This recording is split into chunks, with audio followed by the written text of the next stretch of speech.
don't know how they did it, but this is the brand new Elegoo Jupiter 2, and this is Elegoo's largest resin 3D printer to date, and somehow is in an even smaller form factor than the previous Elegoo Jupiter 3D printers, but still sporting an even larger build volume, plus a whole lot of new features. And before we even get into the details about the Jupiter 2 and everything that you can print with it and all the specs, I want to do something that I don't typically do, which is talk about the pricing, because Elegoo is launching this at the same time that this video is going live. And even if you're half interested in this 3D printer, I want you to hear about the pricing because they have some special promotions going on at launch. The listed price for the Jupiter 2 is $949, and Elegoo has a coupon code which will net you an extra $50 in saving. That's good from the 15th of April through the 22nd. And what's even crazier is that there's some early bird savings that you can take advantage of for the first few hundred orders. So for the first 100 people that order this printer, they'll save an extra $100. And then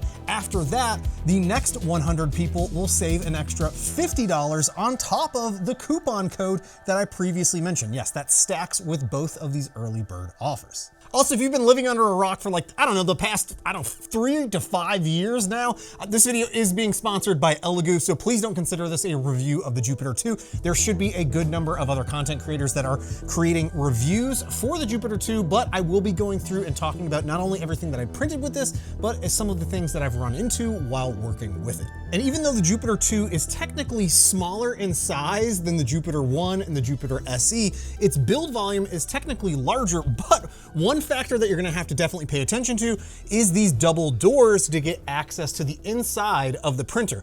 Opening this up is definitely gonna take up some extra real estate on your workbench on both the left and right side of the printer. But they do fold all the way back here, which is pretty nice so that you get full access to the inside of this printer. The front of the printer is also sporting a display and UI that's very similar to what we're seeing over on the Saturn IV as well as the Mars 5 3D printers. On the front right side is where you're going to find the USB port. This printer also has built-in Wi-Fi and supports wirelessly sending your print jobs to the printer as well as wirelessly monitoring your 3D prints. There's not support on the Elegoo Matrix app just yet for the Jupiter 2, but that is coming, so I've been told, and it also has wireless firmware updates. On the backside corner of the printer is where you're going to find the power switch as well as the power supply, and then this other thing here we'll talk about in just a few minutes. And again, the inside of the Jupiter 2 is sporting a very impressive build volume of 302 by 162 by 300 millimeters. That is a good bit bigger than the original Jupiter as well as the Jupiter SE. Not to mention, it's also running a 14-inch 16K display that is producing some amazing looking crispy large prints. You can seriously print a whole lot of things in this massive build volume. Now, one other big call out is that there is no tilting vat mechanism like we're seeing in the Saturn IV Ultra as well as the Mars 5 Ultra. I know that's a sort of a controversial one. Some people love that. Some people do not like that whatsoever. I personally really like the tilting vat, but this works just as well without the tilting vat mechanism. Basically everything that I've printed with it so far. Now, one of the biggest improvements over the previous Jupiter 3D printers is the build plate system here. Not only is this an improved design that is all fully enclosed, preventing any kind of resin from seeping on top that you have to clean out and try and sneak your hand in to clean out, it also has automatic bed leveling as well as manual bed leveling if you need to access that. It is also a really updated beefy design for this build plate, including the handles as well as that latch system on top is very nice to work with. On the inside corner, there's also a built-in light and camera for remote monitoring as well as time-lapse captures of your 3D prints. Just don't expect the highest resolution or frame rate when it comes to that camera, but honestly, I would love to see a better quality camera in there. Also, and as far as I know, there is no AI detection or anything like that with this so far. However, there are smart sensors built into this 3D printer that are going to detect if there is an object in your vat, if there's enough resin in the vat, or if there's too much resin inside that vat. The vat is also an updated design that now has built-in heating. Thank you so much. That's going to make things so much easier printing throughout the year, regardless of the temperature of your workshop that you might be printing in. You'll now be able to make sure that your resin is properly heated throughout the entire print job. This also includes the ability to preheat your resin before the print job starts as well. One thing that I really appreciate that they've also included is one of these resin vat trays. It's really great that they're also including one here for this large 3D printer. The vat also has an updated design that has a quick swapping FEP system built into that. I have not tested that out yet because I haven't had any issues with the FEP sheets and I don't have any spares just yet, but Elegoo also has some videos showcasing how to actually do that online. The vat is also secured in place by 2 large bolts, one on each side. I would really like Elegoo to start switching over to a latch system moving forward. It's just a lot easier to deal with than the bolts, but this works just fine. One other thing about the vat is that even though it's fairly large, it is really shallow with the amount of resin that it will hold. It'll actually hold about 2/3 of a 1-liter bottle of resin inside the vat, and that's because it has a built-in auto resin feeding system. And this little resin feeder that we're seeing in the back corner here is actually required when you start up any of your print jobs, regardless if you're using the resin feeder or not, because that is where the sensors are placed that it's using to detect the temperature and if there's enough resin in the vat, etc. Not only will it make sure that you're dispensing resin throughout your large print jobs, but after you're done with your print, you can use the recycle function where it will suck back up the resin out of the vat and put it back into the large bottle that's stored on the back of the printer. Now here's what I think is going to be the most controversial part about this printer is that it is using these 2-liter bottles that are stored on the back top side of the printer that you're going to have to reach over the top or turn the printer around to the back side in order to replace and load resin into the printer. If you thought loading filament on the back of a printer was bad, yeah, you'll have fun with this one. Honestly, it's not that hard. I was able to do it here and my workbench is up fairly high. I was able to reach over the top and replace this multiple times while working with this printer. However, I just recently found out, like literally today, and I have not been able to test it out yet, but the actual whole mechanism can be removed from the back and just sat on the side here of your workbench. So you don't actually have to do all of that on the back of the printer. It is still going to be connected back there, but you could load it directly on the side of the machine and have it auto feed in. It does also come with multiple replacement 2-kilogram bottles. Elegoo also sells 2-kilogram bottles that you can easily swap in and out, but it also comes with a whole bunch of the extra parts that you're going to need to load these up and use them with that auto feeder. I really do think Elegoo needs to do a better job of communicating that this can be seated on the side and ran with that, not just mounted on the back. The other small issue that you're going to run into is when you try to open up the door, yeah, it's going to end up running into that, but you should be able to still get in here fairly easily without pushing that all the way to the back, or you could just move this further back and reopen the door. Now, the auto feeder did do its job and worked properly for a good number of my prints. However, there are some callouts that I've already made to Elegoo that I'll reiterate here to everyone else, is that the auto feeder system, the tube on the back that connects to the top here, in my opinion, should just be slightly longer. That way I'm not having to pull on the tube, because what ended up happening was I ended up disconnecting the tube from the actual motor that helps pump the resin in or out of the bottle back into the vat, or from the vat back into the bottle, and not feeding correctly. So I had to disassemble and get that all reconnected. And Elegoo did say that they've already are aware of this from number of users and are working to address this before these units get shipped out. The other call out that I have is the little tube that you use to insert into this 2-liter bottle or 2-kilogram bottle of resin here is slightly too large to fit in the standard Elegoo 1-kilogram bottles of resin, which would have worked so well to be able to just seat these in the back there in that little holder and not have to worry about swapping in and out of resin into these larger containers, that you could just use your standard bottles that you might already have sitting around. But unfortunately, that just does not sit correctly. The other issue, one that you can actually see right here, is that there's no proper way to clean out the tube if you're swapping between resins. So the last resin I printed with was this neon orange resin, and I now have a gray resin loaded in there, but there's no way for me to clean out the tube in between. So what ends up happening is you're gonna end up with a slight bleeding of colors or resins while you're printing, and it's auto feeding from the last resin that was loaded into the printer previously. Now that could be potentially a big issue if you're using something like a clear resin, but again, something that I wanted to call out, and hopefully Elegoo can find a way to address that. I don't entirely know. And one last thing I wanted to mention before we take a look at some of the prints is that I've sliced everything for the printer using Elegoo's satellite software. That is still one of the best free slicers that are out there that has a ton of functionality baked into it.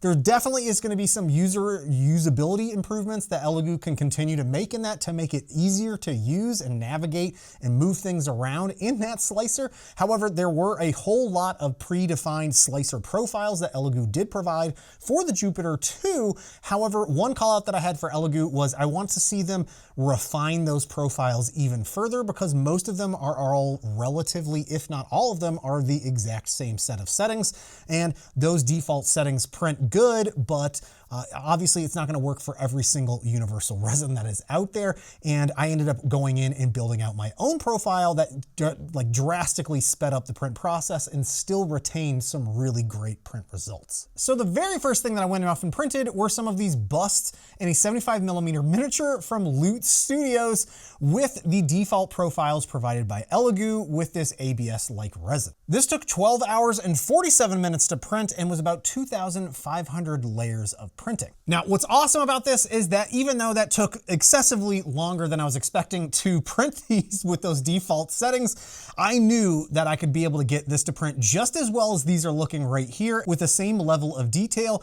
but just ever so slightly speed up those print results. So that's when I went in and started to refine those print profiles to something that would be a little bit faster to my liking. So I fired up a build plate mostly full of miniatures. This thing is going to be great for large print jobs, especially if you're printing a whole bunch of these miniatures. This took 1 hour and 45 minutes to print and was just under 1,000 layers. That is a significant time improvement compared to the previous set of prints. Now, this is one call out that I have for the slicer, is that the time estimates in that slicer are significantly off versus what the actual print times are. The estimate was just under 2 hours, but the actual print time for both of these big busts was 4 hours and 47 minutes. So a few hours longer than what those estimates were. But this was a really impressive looking print job. And again, the print results look so good. Now, I also did run into an issue with some of the bust files from Fotis Mint on this. I think that just came down to me aggressively trying to refine those settings and get this to print as fast as possible.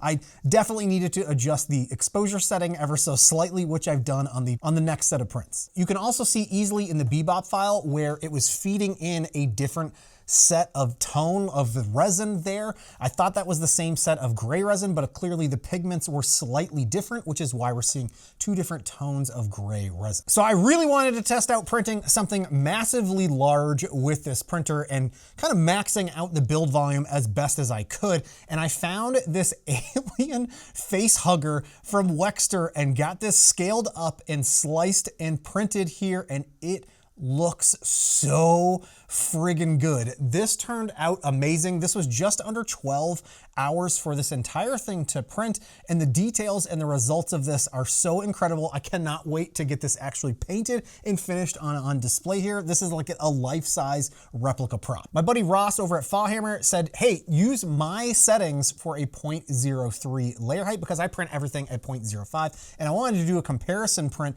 and see how much better of a detailed print can I get at a 0.03 layer height. So I refired up the Rocksteady and Bebop, or I should say Bebop, and the Aries bust and got those printed. And this was a 15-hour print for all of these to print. And I'll have to be honest with you, these look identical to me. I'm not able to see the difference between the 0.03 and the 0.05 on these prints. I'm sure if I busted out a fine detailed camera or zoomed extremely far in, I'd be able to really spot the differences. But with my naked eye, I really am having a hard time distinguishing between these sets of prints and which looks better. Obviously the 0.03 looks a little bit crisper, but is it that much crisper? I don't think so. And finally, I wanted to try testing with some of Elegoo's new blue fluorescent color resin. This is some seriously vibrant resin. I just threw this in and tried printing with it, and I used these Rocky files from Project Hail Mary that were released online. There were some pre-supported statue files,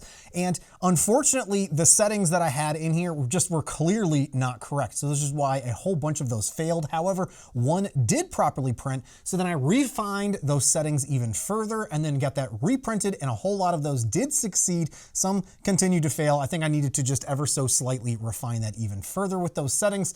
But again, this is where you can see the discoloration between the two different resins that I used, the orange and then the hot pink. So coming back to those prints that partially printed and partially failed, I did want to discuss some of the callouts that I had about this machine and some of the things that I've run into and just things that I've made Elegoo aware of that hopefully they can address with some firmware updates or things that can be addressed with future iterations of this printer. But the first being, there is no exposure tester built in like we previously seen on the Saturn IV as well as the Mars 5 3D printers. Apparently that is coming in a firmware update. It's just not available just yet, but that would so much improve testing out the resin exposure settings to make sure that you've got those correct before running off and printing a whole bunch of things. Another is that the heated vat works great with this. And again, being able to preheat your resin as well as being able to heat while you're actually printing. However, you're not able to control what the actual temperature of the vat is. And I think that would be nice depending on what kind of resin that you might be working with versus just the default that it's set to currently. And speaking of the heated vat and the auto refill and all that stuff, there's a whole bunch of functionality that is semi-buried in the menu system here. I wish that was more easily accessible and like a quick access menu here so that you could just jump in and get access to those to either enable or disable those without having to jump through a few layers of menus. Also with the resin feeder, it's great that it automatically feeds resin into the vat while you're printing, and then you can recycle the resin. However, at the end of a print job, you might need to add more resin to the vat, and there's no function to just physically add resin to the vat before you start your next print job. Currently, the only thing that I could do with one of my print jobs is I had to remove the resin from behind the printer and then pour it into the vat, then reconnect it in the back, and then start the print. Another call out is that my auto leveling just seems to have randomly failed from time to time. I'll just say mandatory printing after it fails and everything prints correctly. However, I'm not entirely sure why it continues to fail from time to time. I might try and manually level to see if that improves it. However, skipping over that warning has still worked just fine for me. Another big one that I call out to Elegoo while testing out the face hugger as well as the 0.03 millimeter file prints is that there appears to be a size limitation on the files that you send to the printer. They have to be under 2 gigs. If it is over 2 gigs, it will either throw an error message when trying to send that to the printer and validate that it is a proper file that it can print, or it will start the print job and then just lock up the printer entirely before the print starts. And then the last one that I wanted to call out is Elegoo, please, we need a really large wash and cure station for this printer. The build volume of this allows you to print some really large things, but the current wash and cure station that is out there is just too small for this big resin printer. And again, make sure you check out some of the other reviews for the Jupiter 2 before you jump in on this. This thing is a massive resin 3D printer, so there's a good amount of work that goes with a large resin 3D printer, but I think that Elegoo has done a fairly good job of trying to reduce some of the hurdles and challenges that it comes to printing with these large resin 3D printers. There are obviously some things that I'd still like to see improved with this. However, the most important thing is that you're gonna get some really incredible looking prints off of this massive resin printer. I also want to say a big, huge thank you to all my Patreon supporters for your continued support of me making videos just like this one here. I'll also be sharing my Jupiter 2 resin settings that I've created with this with my Patreon supporters as well, that you'll find over in my Patreon. And let me know in the comments what you think of this behemoth of a resin 3D printer. There's obviously some things that I'd like to still see improved with it, but you can get some ridiculously amazing looking large 3D prints off of this resin printer. Hey, thanks so much for watching you all, and I'll see you next time. Bye now. This is honestly like just a perfect resin print here. This file scaled up is just a like life size right over my face. Don't put resin prints on your face, but again, once I get this painted, this is gonna look so awesome on display.